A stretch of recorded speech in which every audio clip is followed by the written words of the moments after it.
भीम जयंतीच्या सर्वांना खूप खूप शुभेच्छा। भीम जयंतीनिमित्त आम्ही काल घरावर झेंडा लावला, झेंडा फडकवला आणि पक्ष्यांचा खूप मोठा थवा तिथून उडाला। जणू काही भीम जयंतीचं स्वागतच या पक्ष्यांनी केलं। हे दृश्य बघून खूप छान वाटलं। त्यानंतर आम्हाला जायचं होतं गावात काही सामान खरेदी करण्यासाठी। तर हे म्हटले जाता जाता आपण बाबासाहेबांच्या पुतळ्यावरती कसा देखावा तयार केलेला आहे ते पाहू।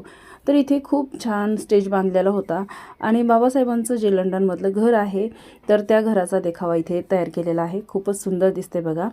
त्यानंतर आम्ही इथे स्टेजवर पण गेलो। स्टेजवर गेल्यानंतर आम्ही छान फोटो काढले। 13 एप्रिलला रात्री 12 वाजता बाबासाहेबांना वंदन करण्यासाठी भरपूर लोक येतात। खूप मोठा फटाक्यांचा वर्षाव होतो, पण आम्ही रात्री 12 वाजता येत नाहीत कारण की आमच्या घरापासून बरंच लांब पडतं हे।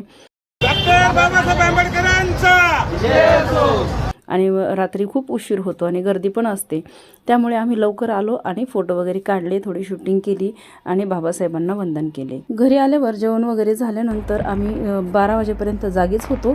टेरेसवर आलो फटाक्यांचा जल्लोष बघण्यासाठी। तर पुन्हा एकदा भीम जयंतीच्या सर्वांना खूप खूप शुभेच्छा। 14 एप्रिलचा ब्लॉग तुम्हाला उद्या पाहायला मिळेल। तोपर्यंत बाय बाय।